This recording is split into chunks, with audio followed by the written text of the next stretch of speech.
Hey guys, OJ Binding here, bringing us a brand new series to the channel, which I am super excited about. Now, as you may or may not know, my personal favorite thing to do Pokemon-wise is obviously play competitive Pokemon, but more specifically playing the draft format. I absolutely love playing, in leagues and stuff like that and competing in them. However, I haven't been playing them much lately, since Gen 7 ended, obviously, because it takes a little bit of time for tiers to get set and leagues to get set up and all that stuff.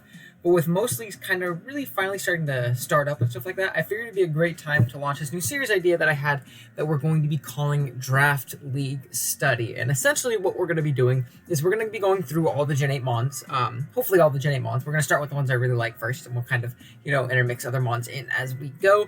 But we're going to be going through and kind of talking about them in their viability in a Draft League setting, what I think they'll be good at, how I think you should use them, and, their roles and specific things they can do on teams. Now, Draft is great in the sense that, there are millions and millions of things you could do with Pokemon that you wouldn't necessarily be able to do within Standard. So I'm obviously not going to be able to touch on everything this Mon can do in a, a league setting. It's obviously going to depend on your matchup and, your opponent's Pokemon and all that stuff. We're not going to touch into, like, crazy EVs or anything because, again, it depends on your matchup. So if, you're obviously not going to run max speed Dragapult like ever, but in the set suggestions I'll have today, it'll be, like max basically. But obviously you tweak with them as you go. And yeah, with that being said though, huge shout out to my buddy John Jr. for making this, GFX package for me. I'll link him in the description below. He makes amazing stuff. If you want stuff done for your channel, just anything in general, you want a logo made, definitely hit him up. I would definitely recommend him. But yeah, we're going to be starting off the series with my personal favorite Pokemon from Gen 8, being Dragapult. Dragapult is an absolutely amazing Pokemon, and I think it's going to be great in a league setting, and I can't wait to start talking about it. Let's jump into its stats really quick, though. So Dragapult is a Dragon Ghost typing, which is an amazing typing. Previously, all we had with that typing was going to be Giratina, so it was a legendary exclusive typing, so we didn't see it too much, but it's very solid defensively. If you know Giratina from past gens, you know how bulky and annoying that thing is. And then stats-wise, it has 88 HP, 120 attack, 75 defense, 100 special attack, 75 speed def, and 142 speed. Now that speed is going to be the main calling card. That thing is ridiculously fast. The fact that it hits 142, I believe it's the fastest one in the game, barring Ninjask and maybe a few others. Let me check that for you really quick before I say something. Oh no, I clicked on the wrong thing. Oh my gosh, this is very professional first episode. Don't mind me. Probably should have had this pulled up. Okay, so it looks like Dragapult is the third fastest Pokemon in the game. First being Ninjask, second being a Selgor, and third being Dragapult. So in most matchups, this thing is going to outspeed everything on your opponent's team. A Selgor and Ninjask actually probably don't even touch this thing, so this is probably the best fast mod in the format. You're going to be able to run Adamant/Modest pretty much every week you have this thing, barring, very select few matchups where you're playing things like, I don't know, maybe a Barraskewda or a Weavile or something like that. So it's ridiculously fast, decently strong in a 120 base attack, but you have ways of boosting that, obviously with Dragon Dance and things like that, which we will get into. 100 special attack is usable and has an insane special move pool, which we will talk about as well. And decent bulk in its HP plus its defenses. It's going to allow it to get that free setup. It's going to allow it to switch in on resistant hits, eat things decently well with its pretty solid defensive typing. And stuff like that. I believe with this typing, you are weak to Dragon, Fairy, Ice, Dark, and is there any other ones? Dragon, Fairy, Ice, Dark, and I think that I could be forgetting one, but those are going to be the main ones that you should worry about and all that stuff, just so you don't take straight knockoffs and things like that. But regardless, it's going to switch into a lot. It's going to take a lot of hits. It's going to be able to pivot around and stuff like that. So yeah, I think stats-wise, this thing does definitely check out as a pseudo-legendary. The 142 speed is definitely going to be the main selling point. It is stupid fast, especially in a slower metagame like Gen 8 has shown us. There's a couple really fast mons, and everything else is pretty slow. So you can really flesh out that high speed tier on your roster with this Pokemon. Next up, we're going to start to get into some moves. The first four moves that I want to talk about are going to be the more physical moves that you're going to see on Dragapult. Obviously, it has other ones other than this, but these are going to be the main calling cards. Dragon Darts is its signature move, which is a double hit move that does 50 damage per hit, which is pretty cool. So it rounds out to about 100 base power after the Dragon Darts and stuff like that, which is cool because it's a little bit stronger than Dragon Claw. A little bit weaker than Outrage, but you don't get locked in and you aren't confused after. So it's a cool way of it not having to rely on Outrage. You're going to be able to break subs and then do damage. You're going to be able to pop Haban berries and then do more damage after. It's a very, very, very solid move. 100% accurate as well, which is great. Has access to Dragon Dance, which is a big one. It doesn't necessarily need it for the speed. But it does help, obviously. Now you're definitely going to outspeed pretty much every single Scarfer in the tier once you get up to +1 speed with this thing. But boosting its attack is going to be very big because it's strong, but it's not the strongest thing in the world. 120 attack is very solid, but it's not going to just, clean Oko to KO everything on your opponent's team. So being able to get that boost is really, really nice. I wish this thing got Swords Dance. If it got Swords Dance, it would be ridiculous. It would be absolutely insane. I would love Swords Dance on this thing. Unfortunately, it did not get it. But, it'll still be solid with Dragon Dance nonetheless. Next up is going to be Phantom Force. I put Phantom Force here because it's pretty much only viable physical Ghost Tap, not Ghost Tap in general. Physical Ghost Tap is his most viable. Solid move, 90 power, 100% accuracy. It disappears for 1 turn, though. So it's a 2-turn move, essentially. So your opponent can pivot around it, but Phantom Force is, it's going to be potentially a +1 hit. It's coming off a 120 attack stat. Ghost is a good attacking type, just to hit a lot of things pretty hard.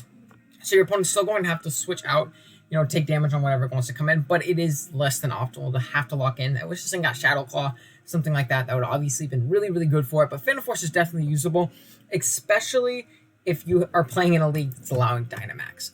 I don't think Dynamax should ever be allowed, me personally. I guess we have to kind of see how things go, but early kind of just Theormoning and, playing on just, standard Smoke on Ladder and stuff like that, and testing it out in mock drafts and stuff like that. I think Dynamax is way too much for the league format, and especially on a mon like this, I don't think it'll ever be allowed.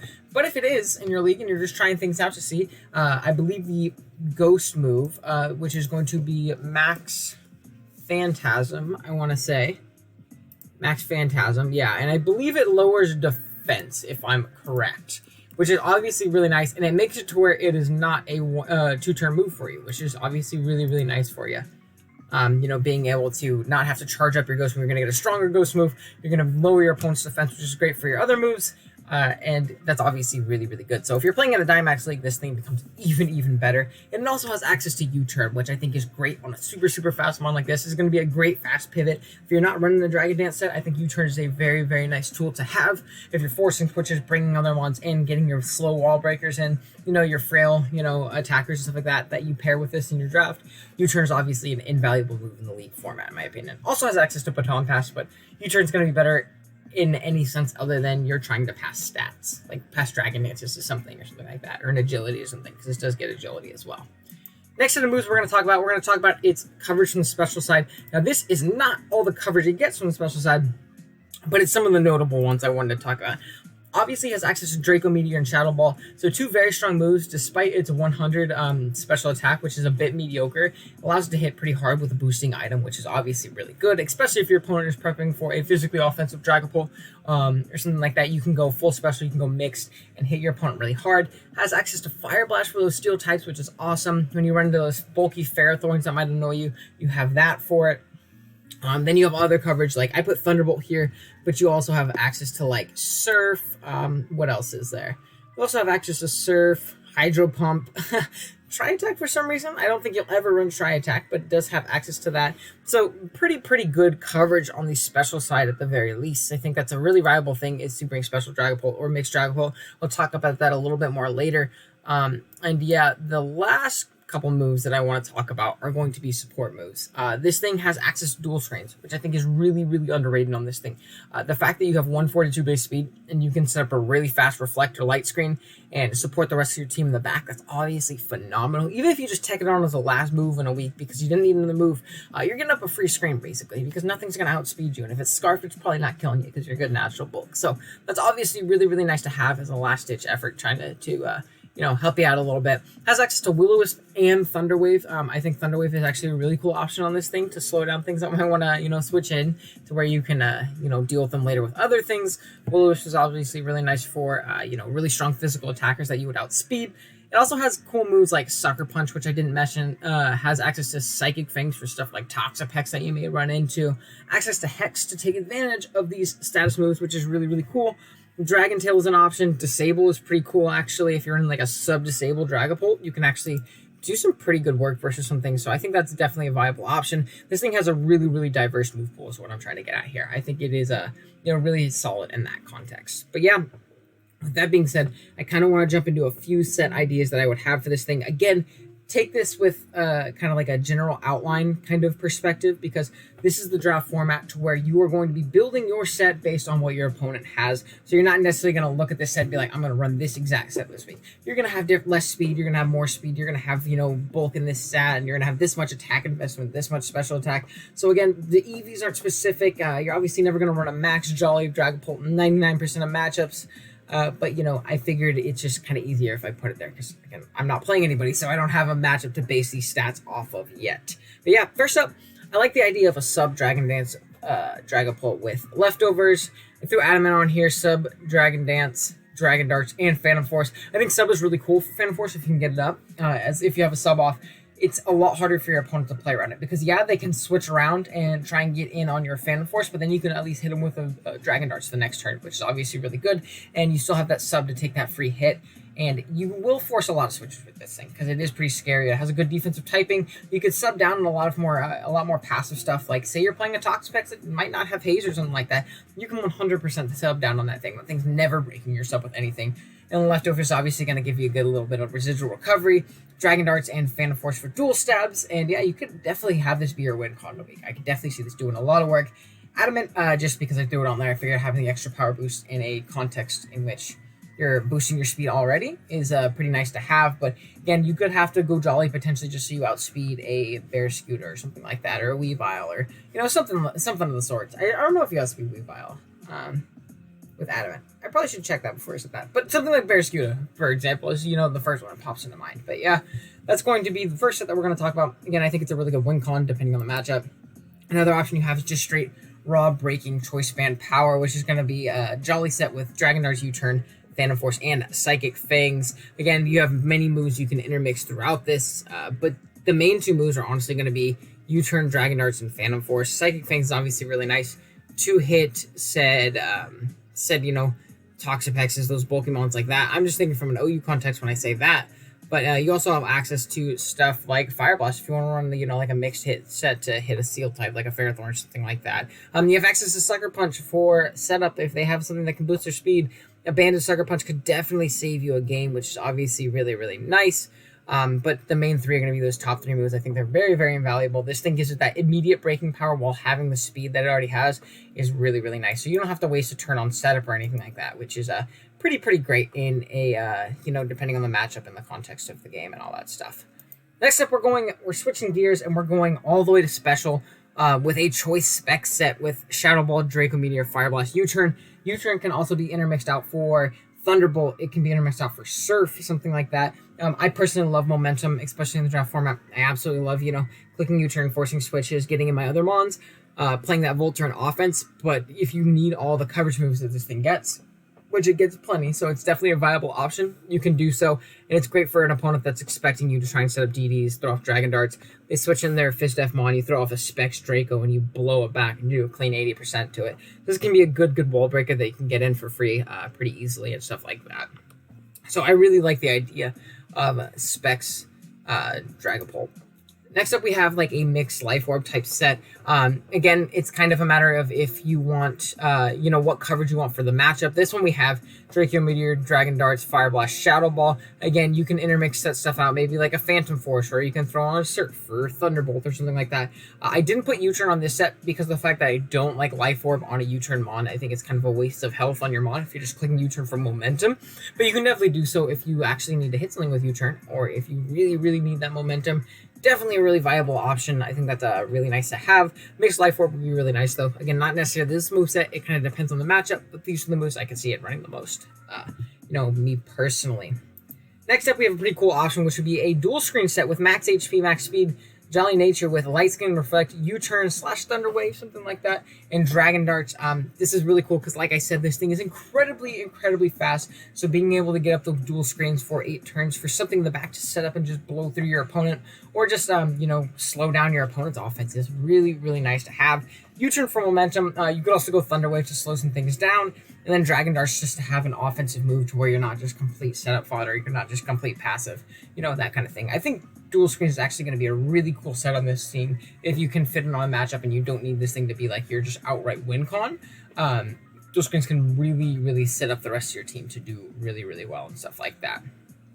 But yeah, that's going to be basically kind of a rough outline of what I think Naganadel. Oh man, welcome to Gen 7. What I think Dragapult can do in the league format. There are a couple monsters I think would be really good pairings for this, which I didn't really put on a slide. I figure I can go over them really quick. I really like the trio with this thing. If your league is allowing a re-trap trio, I think it's great. You catch a steel type on the switch in, you go for a U-turn, you trap it with Dougie. That's obviously really nice. You could do the same thing with Gothitail, but I think Dougie synergizes a little bit nicer, and it gives you two really fast mons that are, you know, about 20 speed-ish away from each other, so you're stagnating your speed tiers really well with that. I also like fighting type wall breakers to come in with this thing. Stuff like Conkeldurr, Surfetched, or even like a Hawlucha, not necessarily as a wall breaker, but as a setup threat. If you can catch something with a U-turn, bring in your Hawlucha and then try and set up on them, or just throw off a big close combat or something like that. That's obviously great. Gives you a lot of momentum. Pretty much any good wall breaker with this thing is obviously really good because I think that U-turn is really invaluable on it. And then another very obvious thing you're going to want is a good fairy type. I think good fairies will definitely help this thing out with opposing dragon types. Stuff like Clefable, Sylveon, mons like that are obviously really good with it. And then your token steel type, so you can round out your Dragon Fairy Steel Core and all that stuff. You can grab stuff like, you know, if you can somehow snag a Ferrothorn or, you know, a lower tier Excavalier, Excadrill, if you can somehow swing that. I don't know how you're going to. But I do like the idea of like an Excavalier Ferrothorn type mon with this. Or something like that. Steel types are a bit of a commodity in Gen 8 draft, which we'll talk about in future videos and stuff. So I would definitely grab one of those early with this thing if you at all possibly can, because there really isn't too many of them. But yeah, that's going to be Dragapult. Really excited. I actually drafted this thing in one of my leagues that is starting up, and I'm really excited to use it, and I hope it, you know, does as well as I think it will, as I've talked in this video and stuff like that. But yeah, if you guys did enjoy, be sure to drop a like and subscribe, all that good stuff, just so you can catch our pretty much daily content at this point as it goes up every single day, whether that be max rate battles, Wi-Fi battles, showdown lives, draft league content upcoming soon.